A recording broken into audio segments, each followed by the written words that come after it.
جی یہ اگلی ہماری غزل ہے، فیض صاحب کی دست صبا میں شامل چھٹی غزل ہے، اور یہ بحر رمل مسمن سالم میں لکھی گئی ہے۔ 4 شعر میں نے لکھے ہیں، 3 نہیں لکھے، ان کی تشریح میں بتا دوں گا۔ فکر دلدار یہ گلزار کروں یا نہ کروں، ذکر مرغان گرفتار کروں یا نہ کروں۔ فکر دلدار یہ گلزار، فکر سے مراد جد و جہد ہے، لہ عمل ہے کہ دلدار یہ گلزار سے مراد وطن کی بہتری کے لیے۔ گلزار چمن یا باغ، یہ وطن کے استعارے کے طور پہ فیض صاحب نے اسے استعمال کیا ہے۔ شاعر کہتا ہے کہ جو اس وطن کی بہتری کے لیے میں نے فکر کی، وطن سے محبت کے لیے جو جدوجہد کی، جو لہ عمل ترتیب دیا، جو انقلابی تحریک کا میں حصہ بنا، انقلابی تحریک کو جس ڈگر پہ چلایا یا وہ تحریک چلی، اس کا ذکر کروں یا نہ کروں۔ یہاں پہ یہ پوری غزل کروں یا نہ کروں جو ہے وہ ایک تذبذب،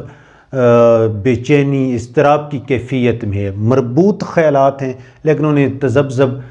کی کیفیت میں شاعر نے بیان کیا ہے۔ اچھا، کچھ یاد جو سننے والے ہیں انہیں بتا دوں، کچھ ایسے اردو کے الفاظ تھے جو میں پڑھاتا تھا جب تک بھی کالجز میں، جتنا بھی کیریئر تھا، ان الفاظ کی نہ تو درست ادائیگی مجھے سمجھ آ سکی ہے، نہ مجھ سے ہو سکی ہے، اور نہ کوئی واحد جمع جو ہے ان میں سے ایک لفظ تذبذب بھی ہے۔ کبھی میں تذبذب پڑھتا رہا، کبھی تذبذب پڑھتا رہا ہوں، اب بھی میں 50-50 ہوں کہ لفظ ایگزیکٹ کون سا ہے، تو پیش کی معذرت کر رہا ہوں اس پہ۔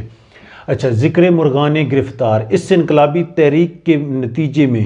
جو مرغان گرفتار، جو لوگ گرفتار ہوئے، جو انقلابی گرفتار ہوئے، ان کا ذکر میں کروں یا نہ کروں، ان کی قربانیوں پہ کیا لکھوں کہ وہ کتنے اس تحریک سے وابستہ رہے، مخلص رہے، پرخلوص رہے یا کتنے نہیں رہے، کہ یہ شاعر اس بے چینی کی کیفیت میں ہے۔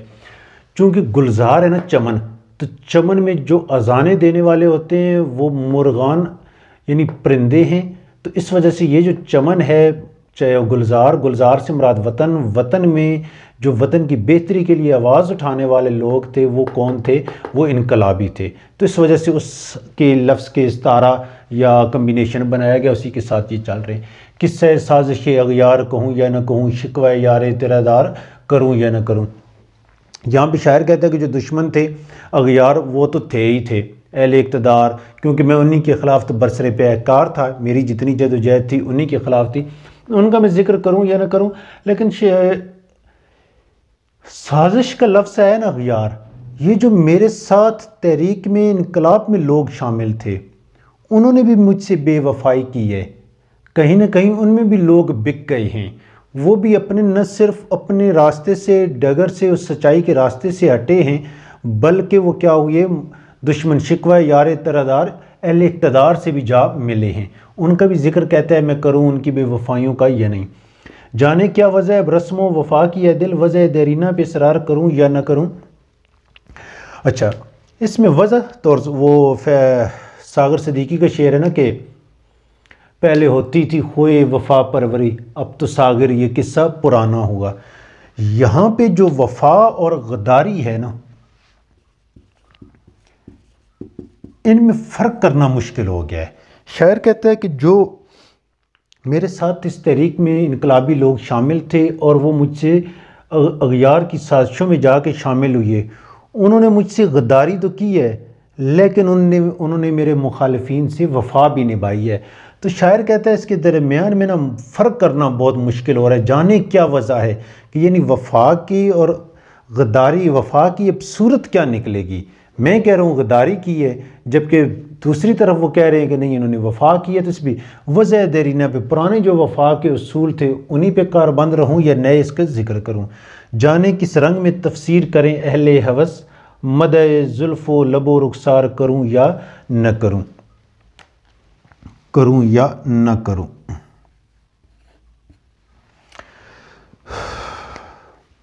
یہاں پہ کس رنگ میں اہل ہوس، اہل اقتدار، کہتے ہیں کہ میں محبوب کی زلف کی، لب کی، رخسار کا ذکر کرتا ہوں، اس کی خوبصورتی کا، انہیں کسی چیز سے تشبیہات دیتا ہوں، تو کہیں ایسا نہ ہو میں تو جینوئنی سمجھ رہا ہوں کہ محبوب حسن کا ایک پرستار ہے، ایک مجسمہ ہے، صورت ہے، لیکن جو اہل ہوس ہیں کہیں ایسا نہ ہو کہ میری اس تعریف کو، اس جو میں خلوص نیت سے محبوب کے حسن کی، اس کے لبوں کی، اس کے رخسار کی تعریف کروں، کہیں پہ اہل ہوس اسے بھی اپنی طرح ہوس کی ہی نظر نہ کر دیں۔ دوسری صورت میں کہتا ہے جو وطن میں بہتری اور چینجنگ اور تبدیلی کے لیے میں ذکر کروں، حب الوطنی کا یہ جو جذبہ ہے، اسے جو اقتدار پرستی کے مترادف نہ قرار دیا جائے۔ مثلا آج کے جو موجودہ حالات آپ کے چل رہے ہیں، تو جیسے عمران خان ہے، اس نے 2 صوبوں سے اپنی حکومت ختم کی ہے، وہ سال ہو گیا الیکشن کے لیے ہی تگ و دو میں اس پہ لگائے کہ الیکشن کروائیں، ملک کو اس بحرانوں سے نکالنے کا الیکشن ہی ہے۔ تو وہاں پہ اب وہ خلوص نیت سے یہ چاہ رہا ہے یا نہیں چاہ رہا، اس سے بحث نہیں ہے، جو اصل ذکر ہے۔ تو دوسری طرف یہ بھی آتا ہے کہ وہ کیا کر رہا ہے، جانے کس رنگ میں تفسیر کریں اہل ہوس، کیا اس کی یہ اسمبلیت توڑنا اور پھر الیکشن اور پھر وزارت عظمیٰ کے لیے وہ بیٹھنا چاہ رہا ہے، تو کیا یہ کہیں ایسا تو نہیں ہے کہ وہ صرف اس چیز سے شاعر سیم اسی کنڈیشن پہ کر رہا ہے، کہتا ہے کہ جیسے وہ لوگ کہتے ہیں نا کہ یہ اقتدار کے لیے کر رہا ہے، تو شاعر کہتا ہے کہیں ایسا نہ ہو کہ جو میری وطن سے محبت ہے، میں ملک کو بحرانوں سے نکالنا چاہتا ہوں، تو اس کے لیے جو میری جدوجہد ہے، اسٹرگل ہے، اسے کہیں اہل ہوس اس سے تعبیر نہ کریں کہ میں بھی جیسے اقتدار کے لیے مر رہا ہوں۔ اچھا، اسی غزل کے باقی اشعار یوں: بہار آئی امسال کے گلشن میں صبا پوچھتی ہے گزر اس بار کروں یا نہ کروں۔ یہاں پہ جو بہار آئی ہے نا، امسال مین اس سال، جو گلشن میں صبا، یہ مکمل طور پہ اقتدار کی منتقلی ہے۔ اس کا جو 5واں شعر ہے، اقتدار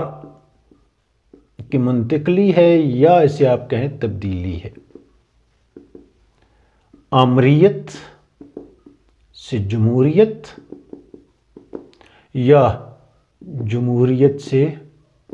آمریت، ہر 2 صورتوں میں آپ اسے تعبیر کر سکتے ہیں اقتدار کی امثال، کہ یوں بہار آئی ہے، بہار آنے سے مراد اقتدار چینج ہوا ہے، آمریت سے جمہوریت میں آیا ہے یا جمہوریت سے آمریت میں آیا ہے۔ کہتے ہیں یہ ایسے حالات میں یہ تبدیلی واقع ہوئی ہے کہ جو بہار کہتی ہے کہ اس بار گزر کروں یا نہ کروں، مراد کیا ہے کہ جو ہمارے ملک میں پالیسیاں آمریت میں تھیں وہی جمہوریت میں ہوتی ہیں، جو جمہوریت میں ہوتی ہیں وہی آمریت میں ہوتی ہیں۔ تو بہار سے مراد ہے وہ خوشحالی جو عوام کو مساوات، ایکویلٹی اور بہتر معیار زندگی اور نظام زندگی دے۔ وہ جو بہتر معیار زندگی، وہ کہتے ہیں کہ میں اس پیار سے گلشن میں سے اپنا گزر کروں یا نہ کروں، کیونکہ مجھے کوئی تبدیلی، کوئی چینجنگ نظر نہیں آ رہی۔ شاعر اس میں بھی کہتا ہے کروں یا نہ کروں، اس کا ذکر کروں یا نہ کروں کہ اقتدار کی منتقلی سے، اس کی تبدیلی سے کیا معاشرے پہ، اس ملک پہ، ملت پہ، قوم پہ کیا اثرات پڑیں، کیا میں ان کا ذکر کروں یا نہ کروں۔ آخری دونوں شعروں کا مفہوم ایک ہی ہے: گویا سوچ میں ہے دل میں لہو بھر کے گلاب۔ لہو بھر کے گلاب، گلاب بھی چونکہ سرخ ہوتا ہے، لہو کا رنگ بھی سرخ ہے، تو دامن و جیب کو گلنار کروں یا نہ کروں۔ کہتے ہیں یہ جو اقتدار منتقل ہوا ہے، چینج ہوا ہے، اس سے جو ہے ہر ایک دامن وہ کیا ہوگا، داغدار ہوگا، لہو سے مزین ہوگا۔ کوئی جو ہے اس اقتدار کی جو منتقل تو ہو گیا، لیکن آج بھی اس پہ امیدوں کا لہو ہو رہا ہے۔ فقط مرغ غزل خاں کے جسے فکر نہیں، معتدل گرمی گفتار کروں یا نہ کروں۔ مرغ غزل خاں سے مراد انقلابی شاعر، یا ہر مرغ، وہ نغمہ خاں تو ہے، وہ اپنا دکھڑا بیان تو کر رہا ہے، تو سیم اسی میں بھی وہی یہ چیزیں ذکر کہتا ہے کہ اس کی جو حالات ہیں، میرے اگر تقریر کرنے سے، میرے بیان کرنے سے کیا حالات پھر جو ہے درجہ حرارت پہ اپ ہو جانے، جیسے آج بھی ہمارے چیف جسٹس صاحب نے کہا ہے کہ یہ سیاسی درجہ حرارت ہے، اس کو کم کریں، تو شاعر کہتا ہے معتدل گرمی گفتار کروں۔ اپنی جو گفتگو ہے اس میں جو نظریہ ہے، جیسے جتنی بھی ملک میں سیاسی پارٹیاں ہیں وہ ایک دوسرے کو کاٹ کھانے کے لیے دوڑ رہی ہیں، تو اس درجہ حرارت کو کم کروں یا نہ کروں، اس میں اعتدال لے کے آؤں یا نہ ہوں، وہ نہیں تو جس طرح جو ڈگر جو چل رہی ہے، جو حالات چل رہے ہیں، اسی آگے بڑھاتے چلے جائیں۔